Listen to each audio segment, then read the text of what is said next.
മൂന്നാം ബലാത്സംഗ കേസിൽ രാഹുൽ മാങ്കൂട്ടത്തിൽ അഴിക്കുള്ളിൽ തുടരും. കേസ് പരിഗണിക്കുന്നത് ഈ മാസം 22 മാറ്റി.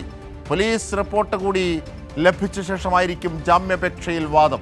പത്തനംതിട്ട ജില്ലാ സെഷൻസ് കോടതിയാണ് കേസ് മാറ്റിവെച്ചത്. വിവരങ്ങളുമായി ഇപ്പോൾ സുജു ടി ബാബു ചേരുന്നു. സുജു ടി ബാബു, കോൺഗ്രസ് പാലക്കാട് MLA രാഹുൽ മാങ്കൂട്ടത്തിൽ ജയിലിൽ തുടരും.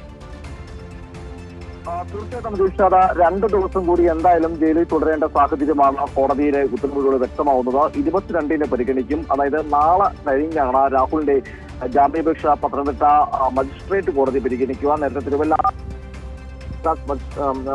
മജിസ്ട്രേറ്റ് കോടതി തള്ളിയിരുന്നു. ക്ഷമിക്കണം, ജാമ്യ ഹർജി പരിഗണിക്കുന്നത് സെഷൻസ് കോടതിയാണ്. നേരത്തെ തിരുവല്ല ജുഡീഷ്യൽ മജിസ്ട്രേറ്റ് കോടതിക്ക് ജാമ്യാപേക്ഷ തള്ളുകയും ചെയ്തിരുന്നു. അതിനെ തുടർന്നാണ് ഉപരികോടതിയായിരിക്കുന്ന സെഷൻസ് കോടതിയിൽ രാഹുലിന്റെ അഭിഭാഷകൻ ജാമ്യ ഹർജിയുമായി എത്തിയിരിക്കുന്നത്.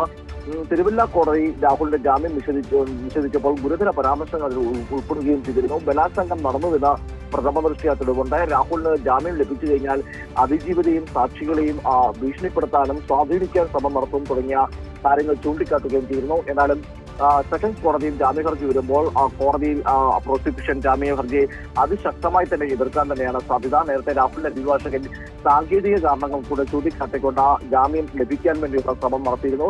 അറസ്റ്റ് നടപടികൾ പൂർണ്ണമായി പാലിച്ചില്ലെന്നായിരുന്നു രാഹുലിന്റെ അഭിഭാഷകന്റെ ഒരു വാദം. എന്നാൽ ആ കാര്യത്തിൽ കോടതി പൂർണ്ണമായി നിരാകരിക്കുകയാണ് ഉണ്ടായിരുന്നത്. കോടതിയെ സംബന്ധിച്ചോളം എല്ലാ നടപടിക്രമങ്ങൾ പാലിച്ചുകൊണ്ടാണ് പ്രത്യേക അന്വേഷണ സംഘം രാഹുലിനെ അറസ്റ്റ് ചെയ്തെന്ന് തിരുവല്ല കോടതി കണ്ടെത്തുകയും ചെയ്തിരുന്നു. അതിനോടൊപ്പം തന്നെയാണ് സാങ്കേതിക കാര്യത്തിൽ ഊന്നിയുള്ള വാദത്തിൽ ഒപ്പ്, അതിജീവിതയുടെ ഒപ്പ് ഡിജിറ്റൽ സിഗ്നേച്ചറാണ് എന്ന് ചൂണ്ടിക്കാട്ടിക്കൊണ്ട് അത് ഇൻവാലിഡ് ആണെന്ന്, അത് സാധുതയില്ല എന്ന തരത്തിൽ രാഹുലിന്റെ അഭിഭാഷകൻ കോടതിയിൽ വാദിക്കുകയും ചെയ്തു.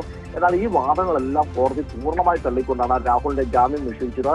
ഇനി ഉപരികോടതിയായ സെഷൻസ് കോടതിയിലേക്ക് എത്തുമ്പോഴും സമാനമായ ആരോപണങ്ങളാണോ രാഹുലിന്റെ അഭിഭാഷകൻ ഉന്നയിക്കുക, അതല്ല പുതിയ ഏതെങ്കിലും തരത്തിലുള്ള വാദം മുമ്പോട്ട് വെക്കുമെന്നൊക്കെ കണ്ടറിയേണ്ടിയിരിക്കുന്നു. എന്തായാലും SITയെ സംബന്ധിച്ചോളം, പ്രത്യേക അന്വേഷണ സംഘത്തെയും പ്രോസിക്യൂഷനെ സംബന്ധിച്ചോളം രാഹുലിന്റെ ജാമ്യം നിഷേധിക്കണമെന്ന തരത്തിലുള്ള ആ വാദങ്ങൾ തന്നെയായിരിക്കും മുന്നോട്ട് വെക്കുക. അതിന് മതിയായ രേഖകളും SIT കോടതിയിൽ ഹാജരാക്കാൻ തന്നെയാണ് സാധ്യത. ഇന്നലെ പോലീസ് റിപ്പോർട്ടുകൾ ലഭിച്ച ശേഷം 22 കേസ് പരിഗണിക്കുക. എന്നാലും 22 വരെ രാഹുലിന് ജയിലിൽ കഴിഞ്ഞേ മതിയാവൂ.